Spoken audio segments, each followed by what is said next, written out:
Hello and welcome back to our storytelling circle. Today, we're going to dive into a world of magic, adventure, and enchanting characters.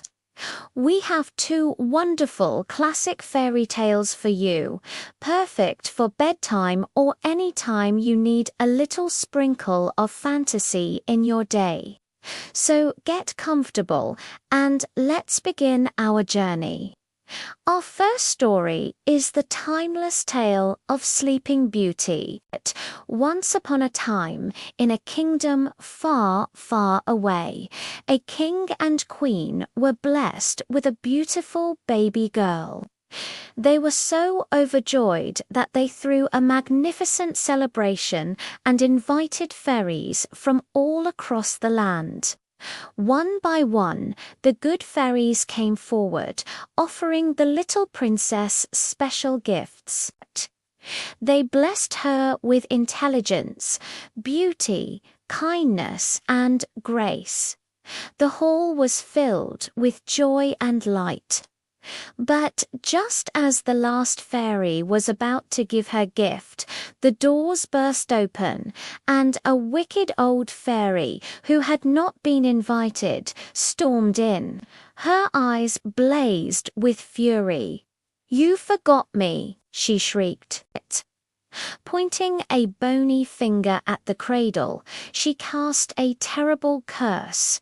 "On your 16th birthday, you will touch the spindle of a spinning wheel and die." With a crack of thunder, she vanished, leaving everyone in stunned silence and despair. The king and queen were heartbroken. Luckily, the last good fairy had not yet given her gift.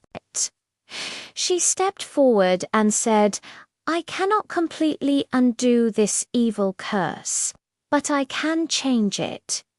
She gently touched the princess and whispered, "You will not die. Instead, you will fall into a deep sleep to be awakened only by true love's kiss." Though still worried, the king immediately ordered every spinning wheel in the kingdom to be destroyed, hoping to protect his beloved daughter from her cursed fate. Our second story is the delightful adventure of a tiny hero named Thumbelina. There was once a kind woman who longed for a child. A fairy gave her a magical seed, and when she planted it, a beautiful flower grew. Inside the blossom was a tiny, lovely girl, no bigger than a thumb. The woman named her Thumbelina. One night, as Thumbelina slept peacefully in her walnut shell bed, a large, warty toad hopped through the window. "She would make a perfect wife for my son." The toad croaked, and she snatched Thumbelina away, carrying her to a lily pad in the middle of a wide stream. When Thumbelina woke up, she was all alone and frightened. Seeing her tears, some kind fish nibbled at the stem of the lily pad until it broke free, and Thumbelina floated gently downstream. As she drifted, a magnificent butterfly landed beside her. Thumbelina tied her sash to the butterfly, and together they flew to a land of sunshine and flowers. She was happy for a while, but then winter came. The flowers withered, and her butterfly friend flew away to warmer lands. Cold and alone, Thumbelina shivered in the snow. A kind field mouse found her and offered her shelter in her cozy underground home. The field mouse was very kind, but she soon insisted that Thumbelina should marry her rich neighbor, a blind old mole. Thumbelina was terribly unhappy. She didn't want to live underground forever. One day, while wandering in a tunnel, she found a swallow, cold and seemingly lifeless. She cared for the bird, keeping it warm until it regained its strength.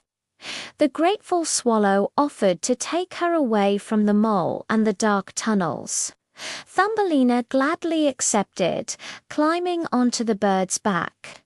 They flew high above the fields, soaring towards a warm, sunny land.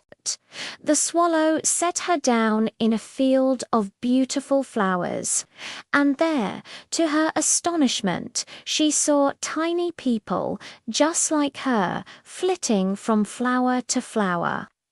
In the center of the grandest flower sat a handsome prince, the king of the flower folk.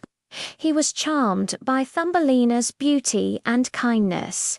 He asked her to be his queen, and Thumbelina, overjoyed to have finally found a place where she belonged, happily agreed, and there, among her own kind, she lived happily ever after. And that brings us to the end of our stories for today. Two tales, accessorios, to remind us that kindness can change our fate, and that even the smallest person can have the biggest adventures.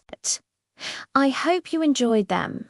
If you did, please give this video a like, and don't forget to subscribe to our channel for more wonderful stories. Thank you for listening, and we'll see you next time.